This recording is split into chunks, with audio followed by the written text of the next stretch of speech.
유튜브로 읽는 박정희 전기 5권. 문제는 경제야. 남북의 첩보작전.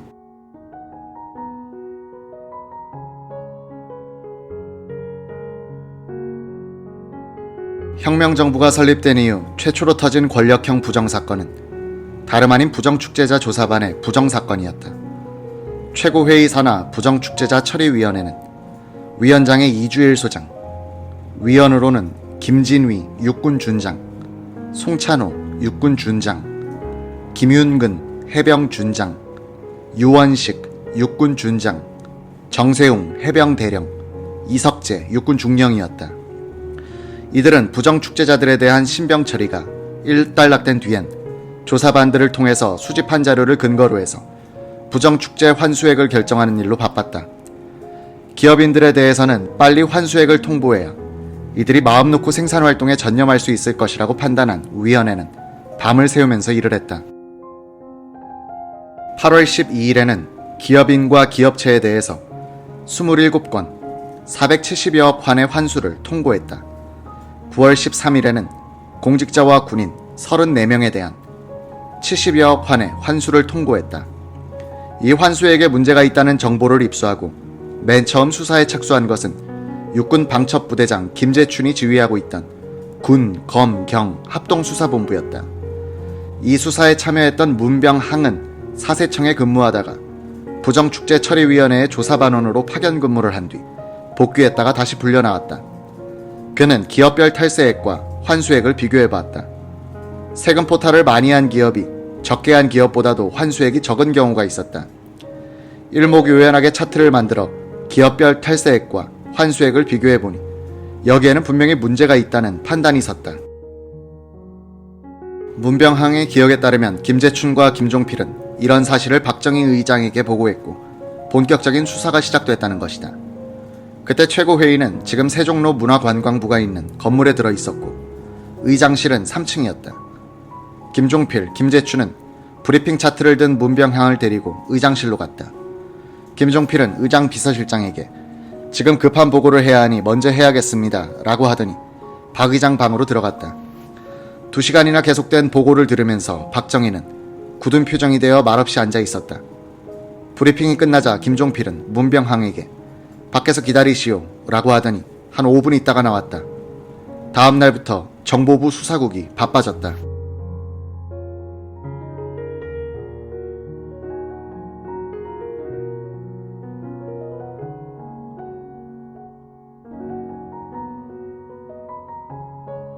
이 수사는 정보부가 특별수사팀을 만들어 진행했다.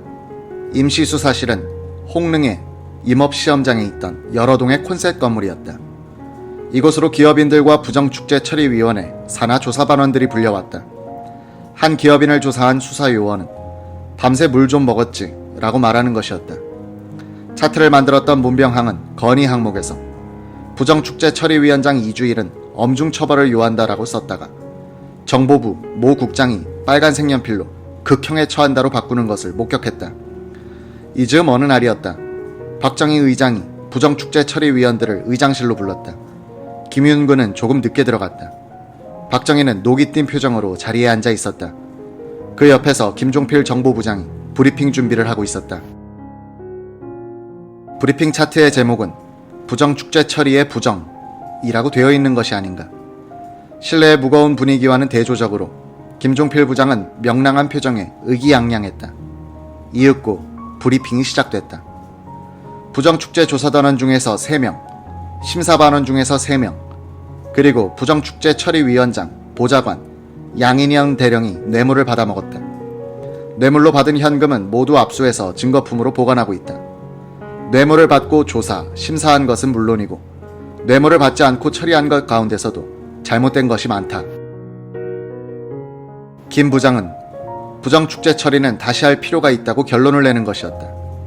박 의장은 최고회의 산하 조사단이 뇌물을 받아먹었다는 사실에 이성을 잃었고 노발대발하여 위원들을 야단쳤다. 위원들은 머리를 숙인 채 마룻바닥만 뚫어지게 내려다보고 있었다. 김윤근은 한참 야단을 맞다가 생각해보니 은근히 화가 났다. 박 의장의 말이 끝나기를 기다렸다가 한 말씀 드려도 되겠습니까? 라고 물었다. 박정희는 할 말이 있으면 해보시오 라고 내뱉듯이 말했다. 박 의장도 아시다시피 부정축제 처리는 가능한 한 짧은 시일 내에 끝내야 한다는 전제하의 일을 서둘러 추진했습니다. 단시일 내에 방대한 업무량을 처리했으니 소홀히 된 것, 잘못된 것이 많으리라 자인합니다. 그런데 김 부장은 뇌물과 관계없이 체류된 것도 재심해야 한다고 했는데 그것은 지나친 견해라고 생각합니다.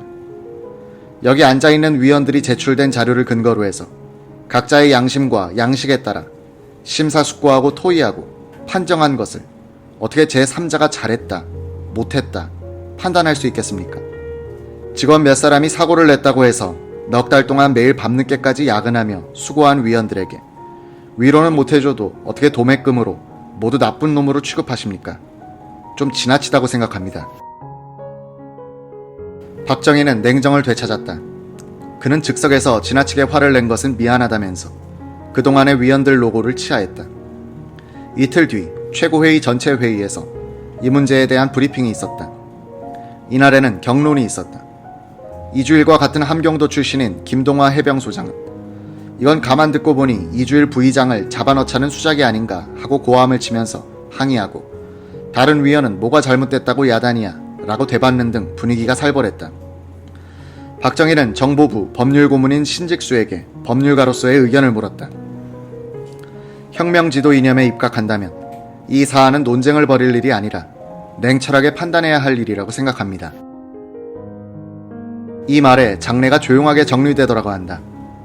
부정축제 처리반 부정사건의 핵심 인물인 이주일 위원장 보좌관 양인현 대령은 육사 8기 출신의 포병장교였다. 함경북도 경성이 고향인 양 대령은 이주일 위원장과는 동양이었다. 그는 수명의 기업인들로부터 환수 액수를 줄여주는 대가로 수천만 환의 뇌물을 받았다. 김종필의 정보부 수사팀은 양인현의 집을 수색했으나 이주일 위원장에게 뇌물이 전달된 증거는 잡지 못했다.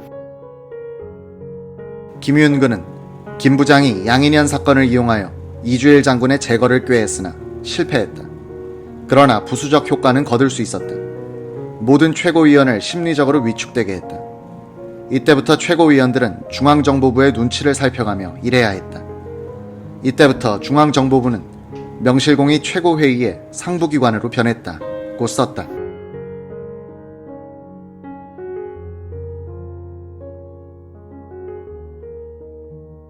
(1961년에) 남북한 간 공업 수준을 비교하면 북한이 압도적으로 우세했다. 석탄 생산량은 남한이 590만 톤, 북한이 1200만 톤. 발전량은 남한이 약 20만 킬로와트인데 비해서 북한은 116만 킬로와트였다. 철관석의 생산 실적은 남한이 약 14만 톤, 북한이 116만 톤. 화학 비료는 남한이 연산 3만 8천 톤인데 북한은 86만 톤. 시멘트는 남한이 약 51만 톤, 북한이 207만 톤이었고 수산물 생산량도 북한이 59만 톤으로 남한의 45만 톤보다 앞서 있었다. 곡물 생산량에서만은 남한이 600만 톤, 북한이 220만 톤으로 남쪽이 많았으나 농가구당 소, 돼지, 사육수는 북한이 많았다. 이즈음 김일성은 이렇게 호언하고 있었다. 우리 당의 구호는 지금 사상에 있어서는 주체, 정치에서는 자주, 경제에서는 자립이다. 우리는 5, 6년 전부터 쌀을 수입하지 않는다. 남조선 군대가 먹고 있는 것은 전부가 미국의 잉여 농산물이다. 남조선의 국방군이 입고 있는 것도 전부 미제다. 군화도 미제이고 총과 탄약도 미국 놈들이 준 것이다. 남조선에서 박정희가 중농 정책을 들고 나와서 자립경제를 건설하겠다고 떠드는 것은 다행스런 일이다. 우리는 그런 정책에 찬성한다. 그러나 그 자립경제는 미국과 일본의 돈으로는 세울 수는 없다. 그렇게 하면 식민지가 된다. 우리 북반부와 합작해야만 자립경제가 가능해진다. 합작에는 그러나 하나의 조건이 있다. 미국 놈들을 반대하고 일본 군국주의에 반대하며 오로지 인민을 위하여 투쟁한다는 조건을 받아들이지 않으면 합작은 무리다. 남조선 당국은 우리에게 북조선 군대를 먹여주겠다는 말을 하지 못한다. 이처럼 물질적인 힘, 경제적 자립이란 중요한 것이다. 이런 시대적 배경하에서 5.16 쿠데타가 터지자 함흥 지역의 현지 지도차 내려가 있던 김일성은 대남공작 총본부인 3호 청사의 정보망에 비상을 걸었다고 한다. 그는 평양으로 급히 돌아와 당 정치위원회를 소집했다. 사모청사의 문화부장인 김중린이 박정희 소장과 육사 8기 출신의 소장 장교들이 움직였다는 정보가 있다고 보고했다. 김일성이 그 사람들이 어떤 사람들인가 하고 물었을 때 김중린은 묵묵부답이었다고 한다. 김일성은 박정희에 대한 신상 자료를 갖고 오라고 했다는 것이다. 당시 사모청사의 간부로 있으면서 이날의 회의 자료를 준비했던 전 북한 고위관리 황일호가 중화일보 취재반에 증언한 내용은 이렇다. 김일성의 지시로 박정희를 포함한 쿠데타 주요 간부 8명에 대한 신상 자료가 회의에 제출됐어요. 당시 한국군 장성들이 많지 않았기 때문에 그들 개개인에 대한 세세한 신상 자료가 마련돼 있었어요. 박정희 자료는 주로 경북 출신의 남로당원과 국군 장교였다가 월북한 사람들이 쓴 것이었어요. 그중 70%가 박정희를 긍정적으로 평가했어요. 5월 20일과 21일에는 노동당 본청사 회의실에서 남한 사태에 대한 전문가들의 정책 토론회가 벌어졌다. 황일호에 따르면 이 회의에서는 쿠데타가 미군의 사주에 의한 것이냐 아니면 민족주의적인 청년 장교들이 일으킨 것이냐로 성격 규정을 하느라 옥신각신했다고 한다. 미군이 개입한 쿠데타로 결론은 났지만 주체 세력들의 면면들을 볼 때 더 신중하게 조사해야 한다는 견해도 많았다고 한다. 5월 26일 노동당 대남연락부는 박정희를 어려서부터 지켜봤다는 황태성과 박정희와는 육사 2기 동기로서 6.25 전에 대대병력을 끌고 월북했던 강태무 등 14명을 평양 여관 특호실로 소환했다. 이들은 주량, 버릇 등 박정희에 대한 사소한 정보까지를 세밀하게 기록한 보고서를 제출했다고 한다. 북한 수뇌부는 박정희와는 대화가 될 수 있다는 희망적인 관측을 갖게 됐다. 그러다가 박정희가 통일운동 세력과 용공 세력을 숙청하기 시작하자 회의론이 제기됐다. 그러나 박정희의 형, 박상희의 친구였던 황태성이 박정희를 우호적으로 평가하는데 앞장섰다고 한다.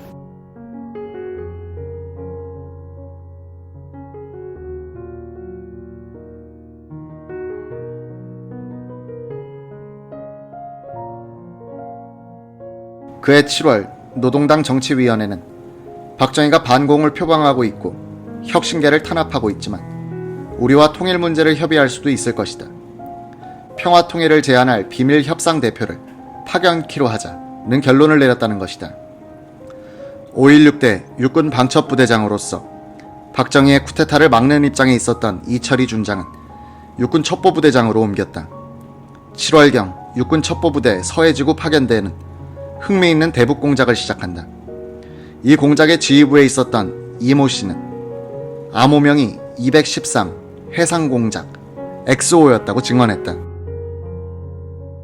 국제문화협회란 단체명으로 위장한 첩보부대는 남북한을 오가는 이중첩자를 통해서 북한의 대남공작기관인 대동강 상사에 정치회담을 제의했다. 우리 측의 목적은 정치회담으로 위장한 정보수집이었는데 박정희 측이 정말로 회담을 제의해오니 잔뜩 기대를 걸고 있던 북한은 액면 그대로 정치회담이라 믿었던 것 같다. 이 씨는 이렇게 증언한다.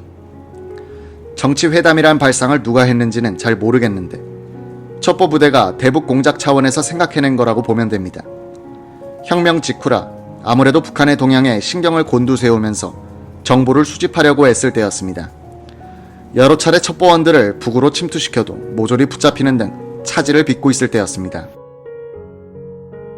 그래서 안전하게 저들과 접촉하면서 우리는 북침 의사가 없고 평화 통일을 원한다는 뜻도 전하면서 혁명 정부가 안정될 때까지 시간을 벌자는 계산도 있었을 것입니다. 첩보부대는 별 기대도 걸지 않고 회담을 제의했는데 의외로 북측은 신속하게 반응했다. 이에 우리 측은 회담 대표를 민간인 가운데서 선발했다. 첩보부대가 선발한 민간인은 서울시 의원을 지낸 적이 있는 강성국과 3대 광주시 의원을 지낸 김석순이었다.